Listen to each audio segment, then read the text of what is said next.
السلام علیکم، آپ دیکھ رہے ہیں ہو کیا رہا ہے۔ میں ہوں فیصل عباسی، عارف نظامی صاحب ساتھ موجود ہیں۔ شکریہ نظامی صاحب آپ کا۔ اس کے علاوہ پروگرام میں ہمیں جوائن کیا ہے سابق وزیر اعلیٰ پنجاب میاں منظور احمد وٹو صاحب نے۔ وٹو صاحب بہت شکریہ آپ کا، آپ سے بھی گفتگو کرتے ہیں۔ پی ڈی ایم لگ رہا ہے کہ جو ٹیکنیکل ریہرسلز ہیں ان کی تحریک کی اب ان کا باقاعدہ آغاز ہو گیا ہے۔ کل مولانا کے اعزاز میں مریم نواز کا عشائیہ، اور آج ہم نے دیکھا کہ نون لیگ نے اپنا جو پارٹی کارکنان اور عہدیداران ہیں ان سے مشاورتی اجلاس بھی کیا ہے۔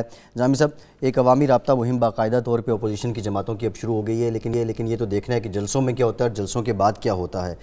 اس سارے سینیریو میں جب سے پاکستان تحریک انصاف کی حکومت آئی ہے، ہم ایک اور شور بھی بہت زیادہ سنتے رہے، -1 کا، ان ہاؤس تبدیلی کا، پنجاب میں تبدیلی کا۔ وٹو صاحب آج ساتھ موجود ہیں۔ ایک ہسٹورک تبدیلی انہوں نے بھی لائی تھی، 18 بندے ان کے ساتھ تھے اور پھر یہ اس کے بعد وزیر اعلیٰ بھی بن گئے تھے۔ نظامی صاحب، یہ جو ابھی تک جس طریقے سے پی ڈی ایم چل رہا ہے، آپ سمجھ رہے ہیں کہ اپوزیشن ایک یک جان اور یک زبان ہے اور کچھ پریشر بنا سکے گی حکومت پہ؟ یہ تو ابھی کہنا مشکل ہے، لیکن اگر آپ نہ بنا سکی تو پھر کبھی بھی نہیں بنا سکے گی جی، کیونکہ اس وقت حالات موافق ہیں ان کے جی کہ مہنگائی اور بے روزگاری اور موجودہ حکومت کی نالائکیاں اور نااہلی کچھ کر تو سکے نہیں ہیں۔ جی، تو اب بھی اگر اپوزیشن جو ہے وہ کچھ نہیں کر سکتی تو کب کرے گی؟ جی وٹو صاحب السلام علیکم۔ وعلیکم السلام عارف صاحب۔ اچھا، یہ بتائیے کہ یہ آپ کے سامنے ہم بات کر رہے تھے، یہ جو اپوزیشن کی تحریک ہے اس میں کوئی جان ہے یا بن پائے گی جان؟ ابھی تو شروع بھی نہیں ہوئی۔ اپوزیشن عارف صاحب کافی پارٹیاں اکٹھی ہو کے 9-10 پارٹیاں اکٹھے ہو کے تو وہ ایک تحریک چلانے کا انہوں نے فیصلہ کیا ہے، اور جب سیاسی جماعتیں اکٹھی ہو جاتی ہیں اور وہ تحریک چلانے کا فیصلہ کرتی ہیں تو اس کی آؤٹ کم تو کوئی نہ کوئی ہوتی ہے نا۔ مجھے یاد ہے کہ ہم ایک زمانے میں پی ڈی ایف کے پلیٹ فارم پہ ہم تحریک چلا رہے تھے میاں نواز شریف کی گورنمنٹ کے خلاف۔ نوابزادہ نصر اللہ خان بھی تھے، محترمہ بے نظیر بھٹو صاحبہ بھی تھیں، اور اس میں اسفندیار ولی بھی شامل ہو گئے تھے، ایم کیو ایم بھی شامل ہو گئی تھی، اور پارٹی طاہر القادری صاحب بھی شامل تھے۔ تو ہم چلا رہے تھے، تحریک چلا رہے تھے، تو پشاور میں ہماری میٹنگ تھی غلام محمد برور کے گھر پہ۔ تو ہم آپس میں ڈسکس کر رہے تھے کہ تحریک چل رہی ہے، اپوزیشن ساری سڑکوں پہ ہے اور گورنمنٹ کے کان پہ جوں تک نہیں نکلی، اور ان کو پرواہ نہیں ہے کہ وہ یہ بات پوچھیں اپوزیشن پارٹی سے، بھئی کیا مسئلہ ہے، آپ کے پرابلمز کیا ہیں، آپ بتائیں، ہم حل کرنے کو تیار ہیں، آئیں بیٹھ کے ملکی معاملات ہیں اس پہ بات کر لیتے ہیں۔ کوئی بات کرنے کو تیار نہیں تھا۔ یہ 4 اکتوبر 99 کی بات تھی غلام محمد برور کے گھر پہ۔ تو 12 تاریخ کو ماشاء اللہ لگ گیا۔ تو یہ ان چیزوں کو لائٹلی نہیں لیا جا سکتا جب سیاسی جماعتیں اور مقتدر سیاسی جماعتیں اپوزیشن کی وہ تحریک چلا رہی ہوں، سڑکوں پہ ہوں، جیسے جلسوں کا انہوں نے پروگرام بنایا، تو اس کو لائٹلی نہیں لینا چاہیے، اور ذمہ داری بنتی ہے گورنمنٹ کی کہ وہ اس کو لائٹلی نہ لے اور اس کا حل تلاش کرے، اور ان سے دوستی کا ہاتھ بڑھائے اور ان سے رابطے کرے، اور رابطے کر کے ان کے ساتھ بیٹھ کے مسائل کو حل کرنے کی کوشش کرے۔ لیکن ادھر تو کوئی ابھی تک مجھے کم از کم کوئی ایسی خواہش یا رجحان نہیں نظر آیا کہ اپوزیشن کو آن بورڈ لایا جائے، بلکہ یہی کہا جا رہا ہے کہ چور ہیں یہ سارے، ان کو میں نہیں چھوڑوں گا، این آر او نہیں دیا جائے گا خان صاحب۔ یہ بڑی افسوسناک سچویشن ہے، یہ بڑی افسوسناک سچویشن ہے کہ اپوزیشن کے لیڈر سے ہاتھ نہ ملایا جائے، اور جو نیب کا کام ہے وہ خام خواہ اپنے ذمہ لے لیا جائے۔ بھی نیب کر رہی ہے، تفتیشیں کر رہی ہے، انکوائریاں کر رہی ہے، ان کو کرنے دیں۔ آپ کیوں اپنے ذمہ لیتے ہیں کہ میں یہ کروں گا، میں وہ کروں گا؟ اپوزیشن کی پارٹیز کے مقتدر رہنماؤں کے بارے میں آپ کو بات کرنے کی ضرورت ہی نہیں ہے، آپ نیب پہ چھوڑیں، نیب کر رہی اس کو کرنے دیں۔ تو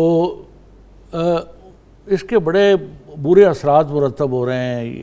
یہ جو اپوزیشن کے ساتھ گورنمنٹ کا سخت رویہ ہے، اور اپوزیشن کا گورنمنٹ کے ساتھ سخت رویہ ہے، اور اس رویے کے نتیجے میں آپس کی کنفرنٹیشن کے نتیجے میں یہ ہمیشہ دیکھا گیا ہے کہ کسی بھی گورنمنٹ کو، سٹنگ گورنمنٹ کو کنفرنٹیشن سوٹ نہیں کرتی.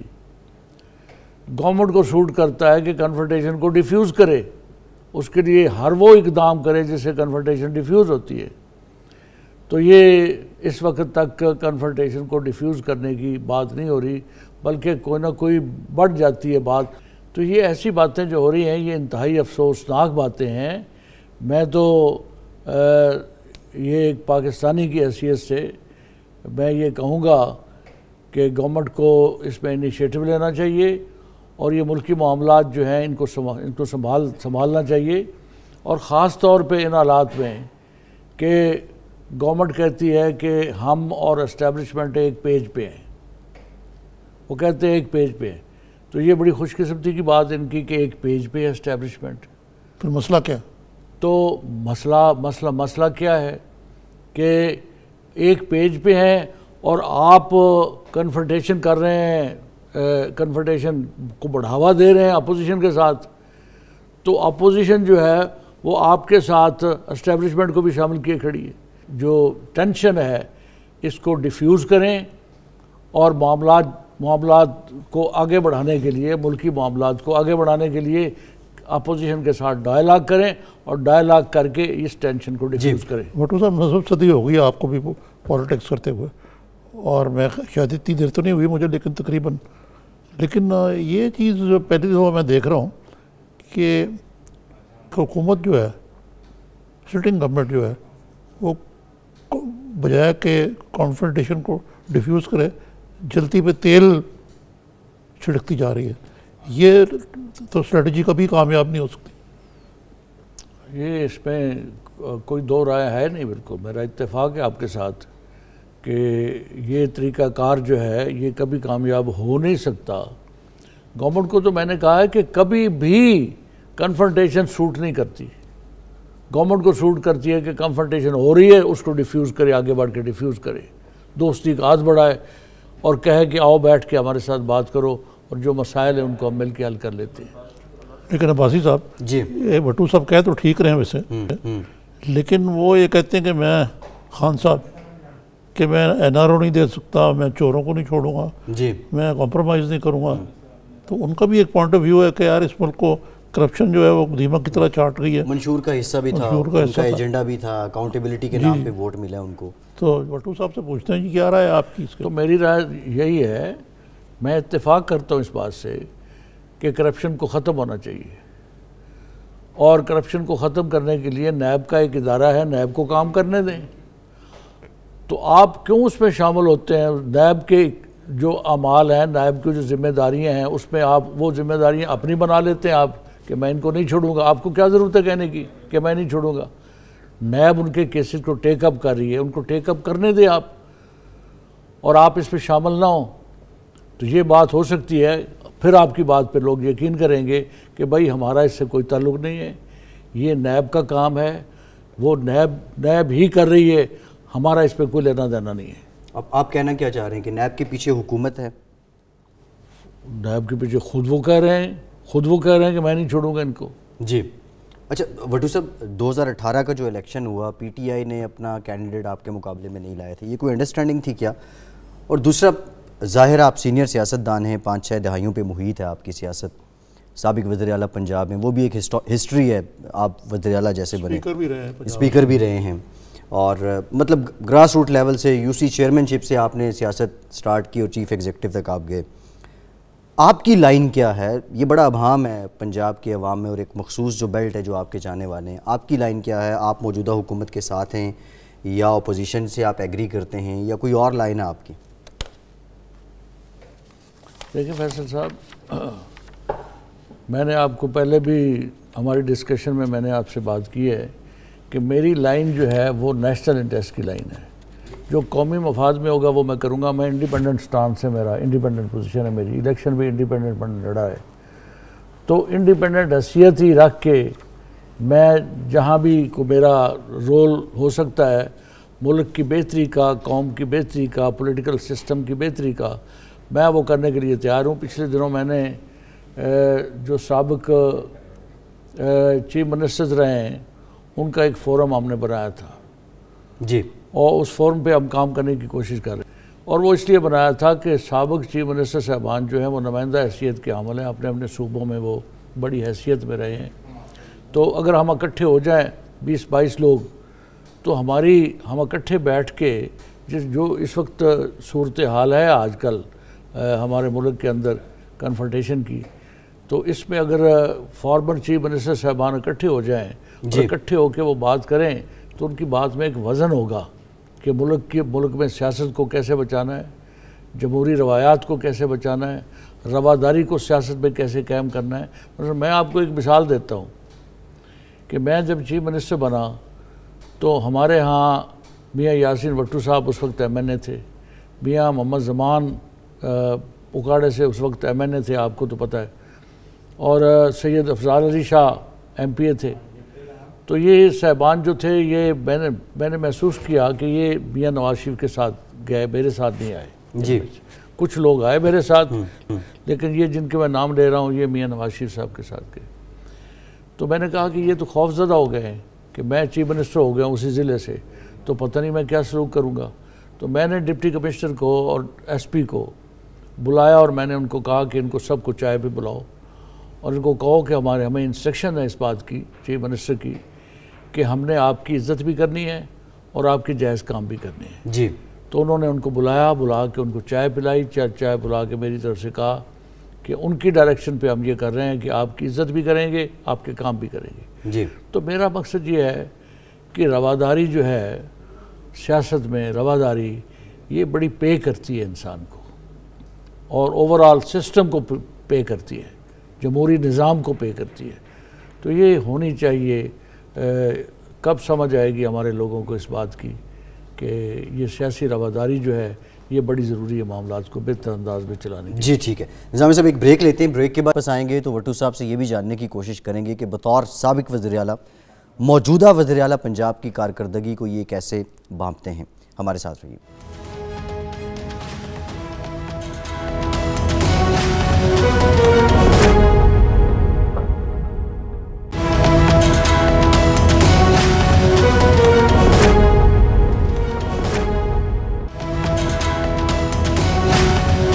بریک کے بعد ایک بار پھر سے آپ کو خوش آمدید کہیں گے۔ اسٹوڈیوز میں میاں منظور احمد وٹو صاحب ساتھ ہیں۔ نظامی صاحب، وٹو صاحب نے ایک بات کی ہے بریک سے پہلے کہ میری اپنی لائن ہے اور وہ نیشنل انٹرسٹ کی لائن ہے، مطلب یہ اس بات کو یہ ڈیفائن کر رہے ہیں کہ ان کی لائن پی ٹی آئی سے تو وٹو صاحب آپ کی لائن مختلف ہے۔ بزدار صاحب ابھی جس منصب پہ فائز ہیں، آج سے 2 دہائیاں قبل آپ بھی تھے، پنجاب کی وزارت اعلیٰ کتنا بڑا چیلنج ہے، اور ابھی تک آپ سمجھتے ہیں کہ جو گورننس ریلیٹڈ مسائل ہیں جن کے بارے میں اپوزیشن بھی کہتی ہے بڑھ رہے ہیں، اس میں بزدار صاحب جو ہیں وہ کتنے نمبر دیں گے ان کو؟ 10 میں سے 8 دیں گے، 7 دیں گے، اگر آپ سے میں کہوں؟ یا 0 دیں گے؟ یا 0 دیں گے؟ جی فیصل صاحب، میں تو یہ سمجھتا ہوں کہ پنجاب میں کتنے پرسنٹ پاپولیشن ہے دیہاتوں کی اور کتنی پرسنٹ پاپولیشن ہے شہروں کی،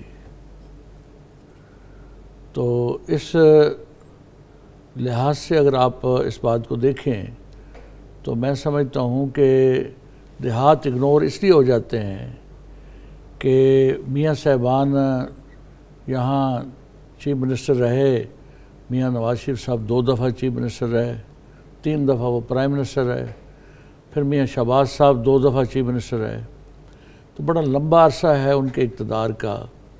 اور دیکھیں آپ کے لاہور کو انہوں نے سجا دیا ہے، ٹھیک بات ہے، یہ میں مانتا ہوں اس بات کو کہ لاہور میں انہوں نے ڈیولپمنٹ کی ہے، ہر لحاظ سے انڈر پاس بنائے ہیں، اوور ہیڈ بریجز بنائے ہیں، ٹرینیں چلا دی ہیں لاہور میں۔ تو لیکن یہ ہے کہ آپ جا کے دیکھیں ہمارے علاقے میں، آپ قصور سے لے کے دیپالپور تک کی سڑک پہ ابھی جائیں آپ تو آپ کو پتہ چلے گا کہ کیا حال ہے اس کا۔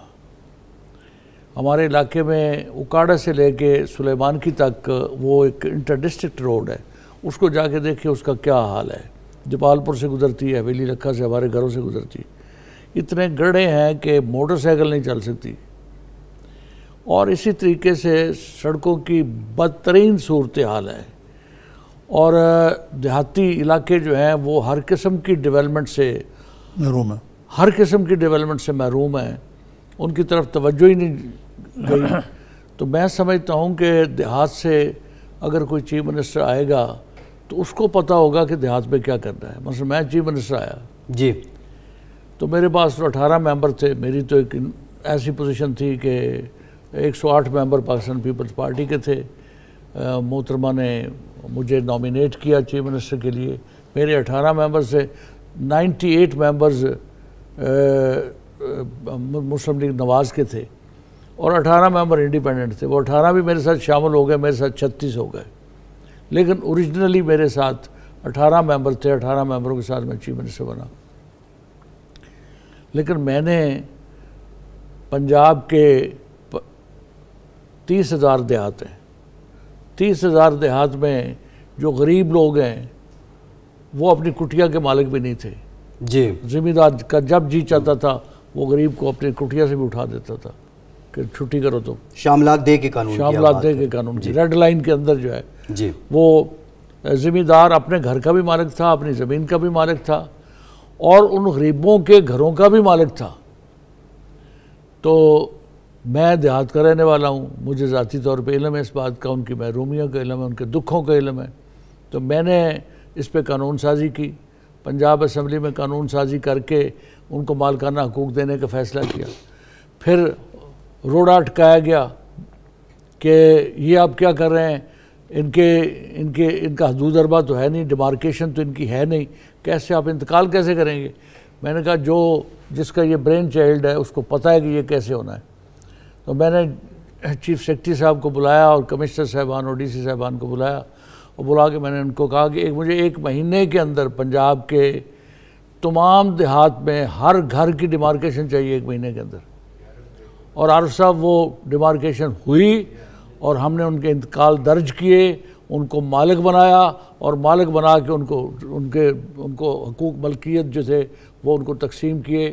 تو یہ اس وقت سے لے کے 93 سے لے کے اب دیہاتوں میں بسنے والے غریب لوگ جو ہیں، جن کی کٹیا تھی اس نے پکا گھر بنا لیا ہے، ان کے گھروں کی حالت بدل گئی، حالت بدل گئی، اس لیے کہ اب وہ مالک ہیں، اب کوئی ان کو چھیڑ نہیں سکتا، ان کے بچے بھی مالک ہیں۔ تو یہ ایسے کام جو ہیں وہی لوگ کر سکتے ہیں جو اس کو جانتے ہیں، جو ان کے دکھوں کو جانتے ہیں، جو ان کی محرومیوں کو سمجھتے ہیں۔ لیکن بھٹو صاحب اس وقت پوزیشن یہ ہے کہ بزدار صاحب بھی کہتے ہیں کہ میرا تعلق جو ہے وہ دیہی بیک گراؤنڈ سے اور چھوٹے پسماندہ علاقے سے، جی لیکن اس کے باوجود ابھی تک ان کا کچھ سکہ وہ جما نہیں سکے اپنا۔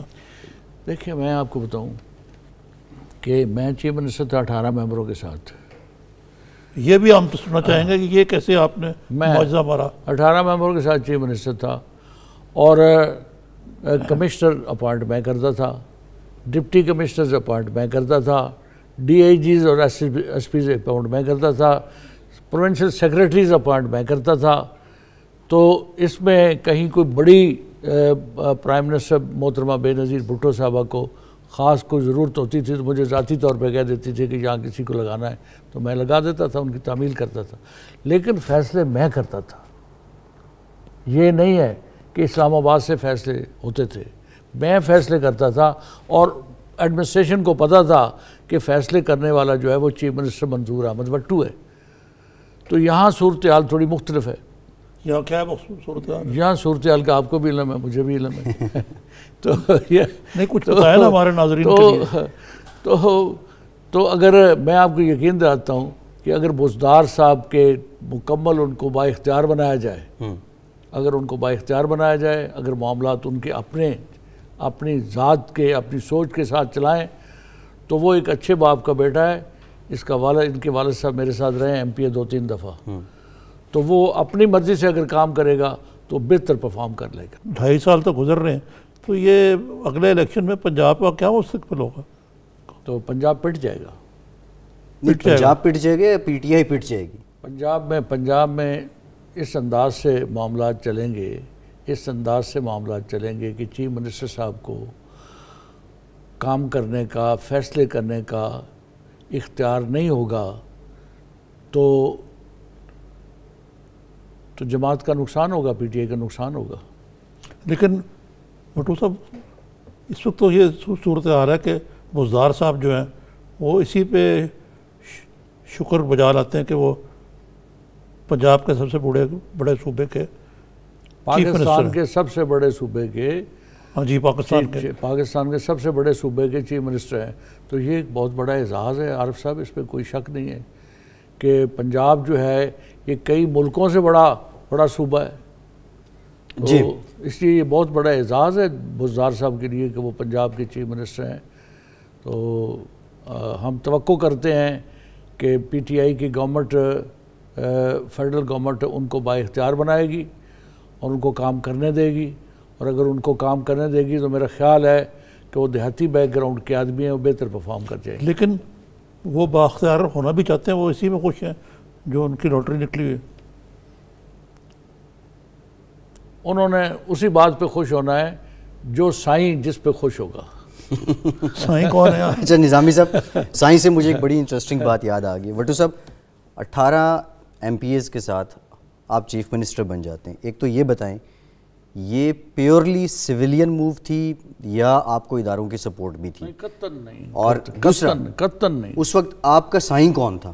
قطن نہیں، وہ کہہ رہے ہیں ہے ہی نہیں تھا کوئی نہیں پولیٹیکلی، قطن نہیں۔ جی، میں جب چیف منسٹر بنا میں نے نو کانفیڈنس کیا، میاں صاحب کے ساتھ میری ناراضگی ہو گئی تھی، میاں نواز شریف صاحب کے ساتھ، تو وہ ایک بڑی داستان ہے، وہ یہاں ٹائم بڑا لگ جائے گا۔ وہ یہ ان دنوں کی بات ہے نا جب میاں نواز شریف کو بحال کر دیا تھا عدالت نے، تو اس کے بعد کی بات ہے۔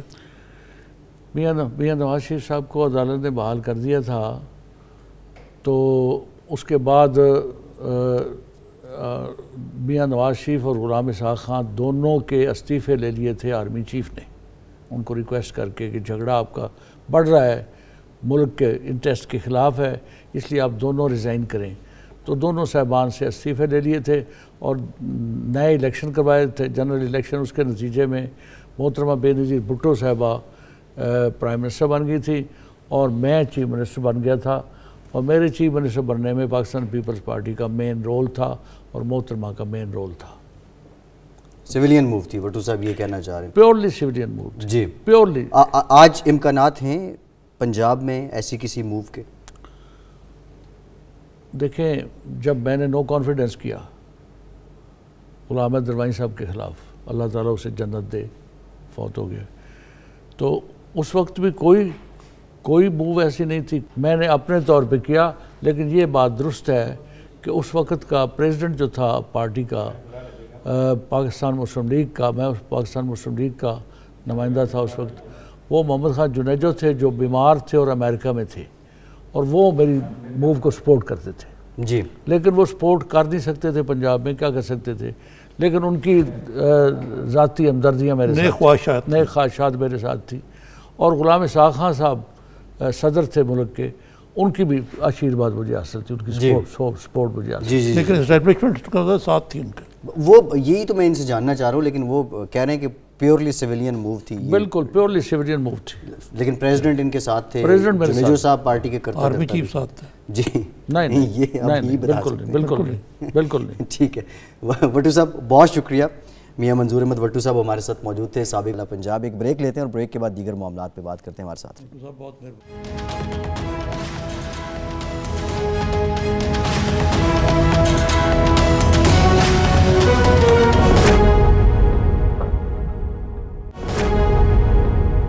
بریک کے بعد ایک بار پھر سے آپ کو خوش آمدید کہیں گے۔ نظامی صاحب بریک میں ہمیں جوائن کیا ہے حافظ عبداللہ صاحب نے، JUFA کے رہنما ہیں۔ بہت شکریہ حافظ صاحب آپ کے وقت کا۔ حافظ صاحب آپ کی طرف آتے ہیں۔ نظامی صاحب PDM سے متعلق خاصی باتیں ہو رہی ہیں، اور پھر ایک بات بڑی امپورٹنٹ ہے نظامی صاحب، جو لاسٹ ٹائم مولانا صاحب نے دھرنا دیا تھا اس میں یہ کہا جا رہا تھا کہ پیپلز پارٹی نون لیگ انہوں نے ایک طرح سے انڈائریکٹلی چیٹ بھی کیا ہے مولانا کو، لیکن مولانا بڑے تسلسل کے ساتھ استحکام کے ساتھ لگے رہے۔ نظامی صاحب آپ کو کیا لگتا ہے کہ مولانا کی جو کوشش تھی اب وہ رنگ لا رہی ہے؟ سب سے پہلے یہ سخت لفظ استعمال کیا آپ نے، چیٹ کیا تھا انہوں نے، مطلب چیٹ سے مراد نظامی صاحب یہ ہے کہ ایک طرح سے اپنے سیاسی ہر چیز اپنے وقت پر ہوتی ہے۔ جی، اس وقت خیر پیپلز پارٹی اور مسلم لیگ کی اپنی مصلحتیں، آج بڑا وقت آ گیا اس میں میں مولانا کو بہت، اگر کوئی اس تحریک کا اگر کوئی روح رواں ہے تو مولانا صاحب جی بالکل ٹھیک، اس کے بغیر ممکن نہیں تھا۔ حافظ صاحب السلام علیکم۔ وعلیکم السلام۔ حافظ صاحب یہ کافی پیش رفت ہوئی ہے، لیکن کوئی ایسا خطرہ ہے کہ اس کو دوبارہ نہ کوئی پیٹھ میں چھرا گھونپ دیا جائے آپ کے؟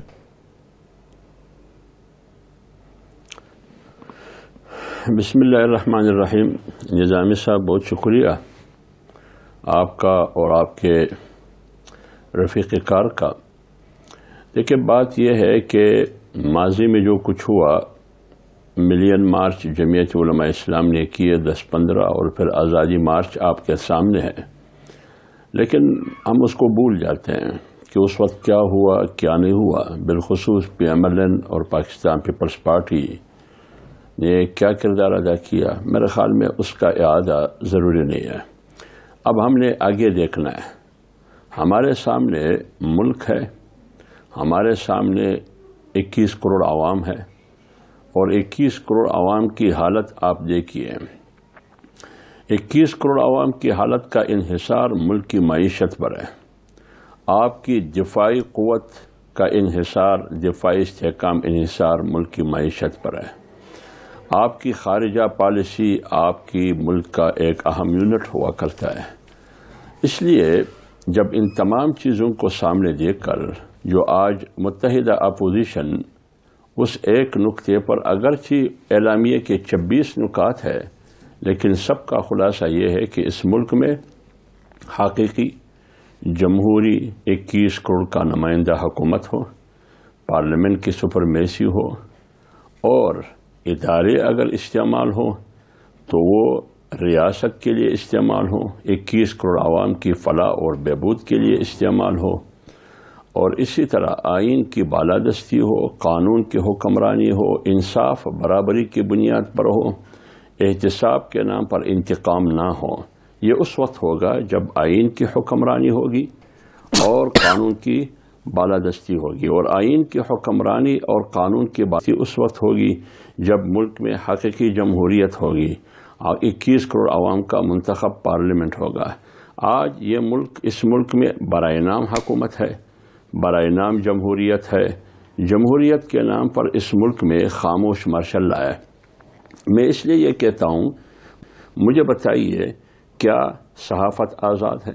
خواہ اس صحافت کا تعلق لکھاری سے ہو یا اس صحافت کا تعلق بولنے والوں سے ہو، اینکر پرسن کی صورت میں، الیکٹرانک میڈیا کی صورت میں، یا سوچنے کے ساتھ اس کا تعلق ہو۔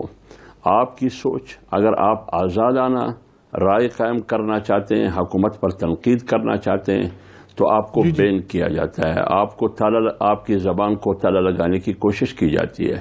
تو جب صحافت بھی آزاد نہیں، اور سیاست، وہ سیاست جب آپ حکومت پر تنقید کرتے ہیں جو برائے نام حکومت ہے، جو ہم تسلیم ہی نہیں کرتے، آپ کے خلاف بغاوت کے مقدمے اور غداری کے مقدمے بنائے جاتے ہیں، آپ خود اندازہ لگائیے یہ کس قسم کی حکومت ہے۔ اس کو آپ جمہوریت کہہ سکتے ہیں؟ جی یہ تو حافظ صاحب پتہ ہے ہمیں سب باتیں، یہ تو واقعی ایسی صورتحال ہے، لیکن یہ جو آپ کہہ رہے ہیں کہ یہ سب کچھ تبھی ہوگا اگر کوئی نئی حکومت آئے گی، نئے انتخابات ہوں گے، یا آپ کو امید ہے کہ موجودہ حکومت جو ہے وہ اصلاح کا رستہ اختیار کرے گی؟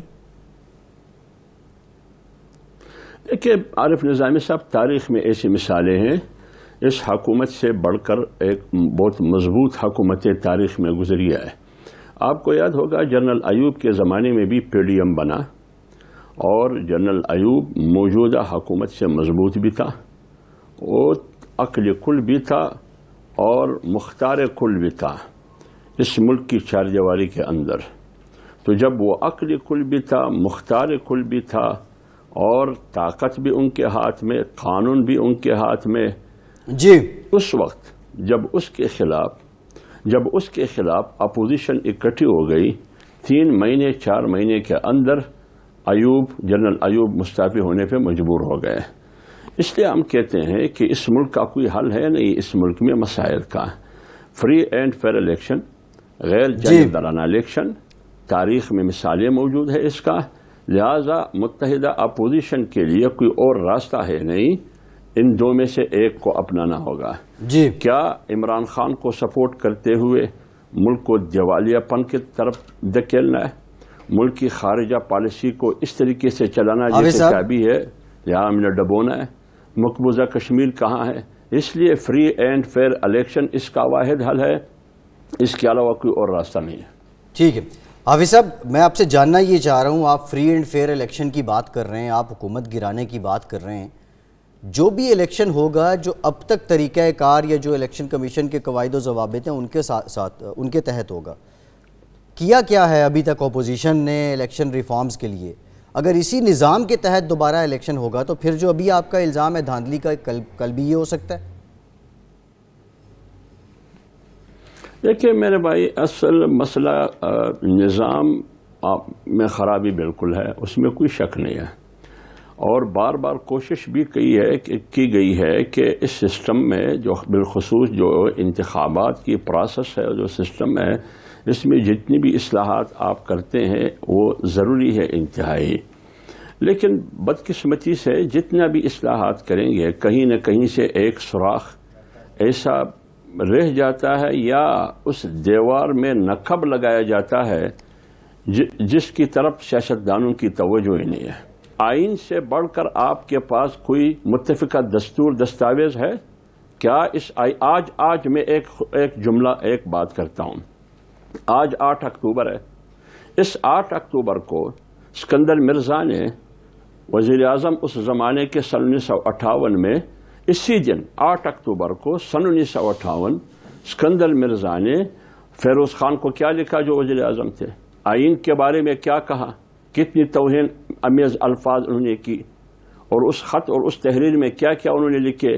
تو جب آپ کے اس طاقت ان مراکز کا جو آئین کی وفاداری کا حلف اٹھاتے ہیں تو اس کے ہاتھوں آئین کے ساتھ کھلواڑ کیا جاتا ہے، اسمبلی کے ساتھ کھلواڑ کیا جاتا ہے، آپ مجھے بتائیے سیاستدان احتجاج، تحریک، جمہوری طرز، پارلیمانی طرز کے علاوہ اس کے پاس کون سا راستہ ہے؟ وہ کیا کرے مجھے بتائیے، جمہوری طریقے سے، آئینی طریقے سے، پارلیمانی طریقے سے، ووٹ کے راستے سے۔ اس لیے ہم کہتے ہیں کہ دھاندلی کے ذریعے ووٹ کا راستہ بند کیا گیا ہے، لوگوں کو آزادی کے ساتھ ووٹ ڈالنے نہیں دیتا، ووٹ عارف نظامی کے بکسے میں ہوتا ہے لیکن نکلتا کسی اور کے حق میں ہے۔ یہ کب تک چلے گی؟ یہ تو 70-71 میں ہم نے کیا، اس کا نتیجہ کیا ہوا؟ آج آپ خود دیکھیے یار، آزاد کشمیر کی وزیر اعظم کے خلاف غداری اور بغاوت کا FIR اور مقدمہ ہوا ہے۔ جی ہم مقبوضہ کشمیر کی کشمیریوں کو کیا پیغام دیتے؟ آزاد کشمیر کی مسلمانوں کو کیا پیغام دیتے؟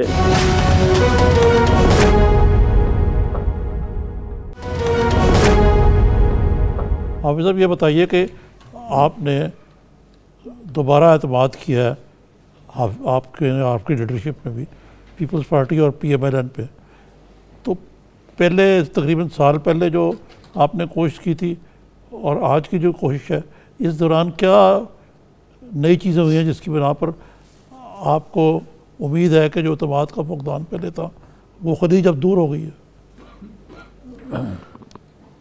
کہ نظامی صاحب، بنیادی طور پر بات یہ ہے کہ باقاعدہ تحریری طور پر اور اس دستاویز کے مطابق 11 جماعتوں کا فیصلہ یہی ہے کہ انف از انف، بس آگے ہم نہیں جا سکتے۔ اس کے بعد ہم حکومت کو، پاکستان کو ڈوبنے نہیں دیکھ سکتے، ہم پاکستان میں اس قسم کی لاقانونیت برداشت نہیں کر سکتے، ہم پاکستان میں پاکستان کے مقدس اداروں کو سیاست میں گھسیٹنے کی قابل نہیں رہے۔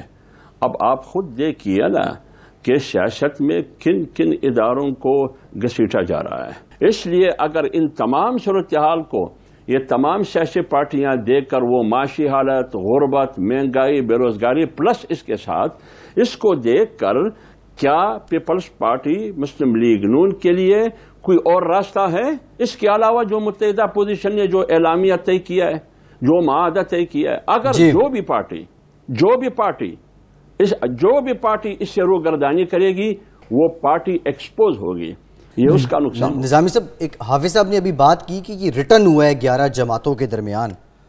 جب کوئی تحریر لکھی جاتی ہے اس میں حافظ صاحب یا گواہ ہوتے ہیں یا ضامن ہوتے ہیں، اور یہ تحریر ذرا اس کا کوئی سٹرکچر سے متعلق بتائیں، اس کے متن میں کیا ہے جو 11 جماعتوں نے کیا ہے، اس کے گواہ کون ہیں، اس کا ضامن یا اس کا گارنٹر کون ہے، ذرا یہ تو بتا دیں. دیکھیے بھائی میری بات سنیں. زبان بھی کوئی چیز ہوتی ہے، قلم بھی کوئی چیز ہے. لیڈر بیٹھے ہیں، بچے نہیں بیٹھے ہیں، کل کے سیاستدان نہیں ہے، تیسری نسل ہے. ذوالفقار علی بھٹو کے بعد بینظیر بھٹو، بینظیر بھٹو کے بعد بلاول بھٹو زرداری، تیسری نسل ہے یار. کس طرح روگردانی کریں گے؟ نواز شریف، شہباز شریف، مریم نواز، خاقان عباسی وغیرہ، یہ سارے اور دیگر پارٹیاں، مولانا فضل الرحمان صاحب، ان تمام کا پس منظر دیکھے کیسے روگردانی کریں گے اس دستاویز سے. اور دستاویز کی 26 نکات میڈیا پر آپ کے سامنے ہے. اور گواہ کون ہے؟ آپ کہتے ہیں گواہ کون ہے؟ اس گواہ 21 کروڑ عوام ہے، 21 کروڑ عوام. اور اس کی گارنٹر جب امتحان آئے گا کہ ووٹ کہاں ڈالنا ہے، وہ اس اعلامیے کو سامنے رکھتے ہوئے جس نے فالو کیا ہے اس کو ووٹ ڈالے گا، جس نے نہیں کیا ہے، میں نے آپ کو پہلے کہا، اس کا استقبال انڈو اور ٹماٹر سے ہوگا. جی نظامی صاحب یہ روگردانی کی بات کر رہے ہیں، زیادہ دور کی بات نہیں ہے حافظ صاحب. نظامی صاحب، یہ جو سینٹ صادق سنجرانی صاحب کے خلاف تحریک عدم اعتماد لائی گئی تھی، اس میں تو آدھے گھنٹے کی روگردانی تھی، اور وہی تو بڑی وہ یہ کہہ رہے ہیں حافظ صاحب کہ وہ اب دور گزر گیا، اب یہ نئی ایک اساس جو ہے وہ بنائی گئی ہے جس کے تحت یہ سب اپوزیشن جماعتیں ایک دوسرے کے ساتھ ہیں، توبہ طائب کر چکے ہوئے ہیں اور ایک دوسرے کی پیٹھ میں چھرا نہیں گھونپیں گے. کیوں حافظ صاحب، یہ میں نے صحیح تصویر کشی کی ہے؟ بالکل بالکل نظامی صاحب، آپ نے میری تمام باتوں کا خلاصہ 2-3 جملوں میں بالکل اس کا اظہار کیا. اگر وہ پیٹھ پیچھے چھرا گھونپیں گی، اس لیے میں کہہ رہا ہوں کہ ان تمام سے سیکھنا چاہیے نا. آپ نے سنجرانی کا ذکر کیا تو کیا ملا آپ کو؟ ملا کیا؟ سنجرانی کو سینٹ چیئرمین بنایا، کیا ملا آپ کو؟ تذلیل، توہین، بے توقیری کے علاوہ اور کیا ملا؟ اس ملک کو کیا ملا؟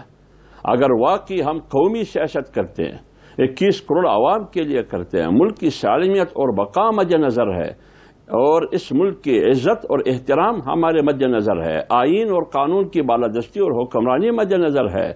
آج آپ کہتے ہیں کہ پارلیمنٹ ربڑ سٹیمپ ہے، تو اگر خود مختار پارلیمنٹ بنانا ہے تو کیا کرنا ہے؟ پھر منہ موڑنا ہے ہم نے، عمران کی حکومت کو مضبوط کرنا ہے ہم نے. لہذا دو میں سے ایک فیصلہ تو کرنا ہوگا، یا تو عمران کو مضبوط کرنا ہے یا پاکستان کو یا 21 کروڑ عوام کو. یہ فیصلہ ہم نے کرنا ہے. ہم نے فیصلہ کیا ہے کہ ہم عمران کو مضبوط نہیں کریں گے، ہم پاکستان کو مضبوط کریں گے. عمران اور پاکستان ایک ساتھ نہیں چل سکتے. نظامی صاحب، حافظ صاحب تو خاصے ایگریسو لگ رہے ہیں، لیکن پیپلز پارٹی جو ہے وہ بھی کچھ خاموش ہے. بلاول صاحب پہلے باہر تھے. دوسرا یہ جو جلسے ہو رہے ہیں، گجرانوالہ کے جلسے میں مولانا کو بھی دعوت دی گئی ہے. جو کراچی کا جلسہ ہے وہ ہو تو پی ڈی ایم کے پلیٹ فارم سے رہا ہے. تو یہ پھر جب پلیٹ فارم ایک ہے، ایک دوسرے کو دعوتیں دینے کی نوبت کیوں آ رہی ہے حافظ صاحب؟ نہیں، وہ اگر کسی کا زیر اہتمام ہے جلسہ تو دعوت، ہاں زیر انتظام یا اہتمام، یہ بات بالکل ٹھیک ہے، یہ بات بالکل ٹھیک ہے.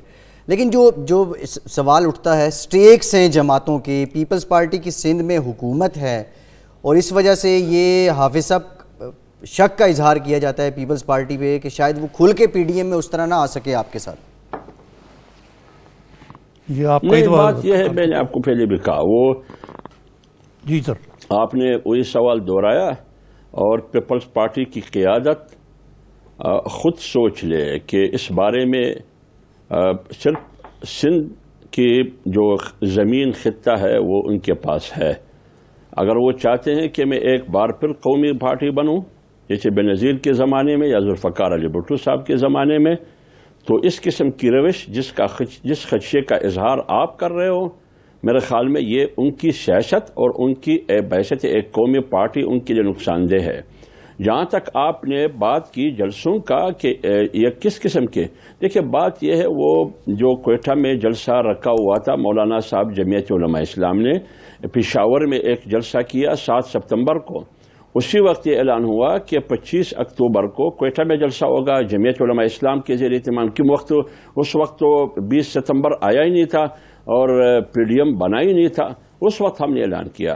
لیکن جب شیڈول جاری ہوا تو شیڈول میں یہ ہوا کہ 11 اکتوبر کو کوئٹہ میں ہوگا، لیکن ادھر پھر ہمارے ساتھیوں نے یہ کہا کہ ہم نے اپنے پارٹی کی سطح پر 25 اکتوبر کو اعلان کیا، 11 اکتوبر کو اے پی ڈی ایم کا ہوگا، تو اگر کیوں نہ ہم ان دونوں کو اکٹھا کر کے 18 اکتوبر کو ہم کوئٹہ میں پی ڈی ایم کا ایک وہ کر لے.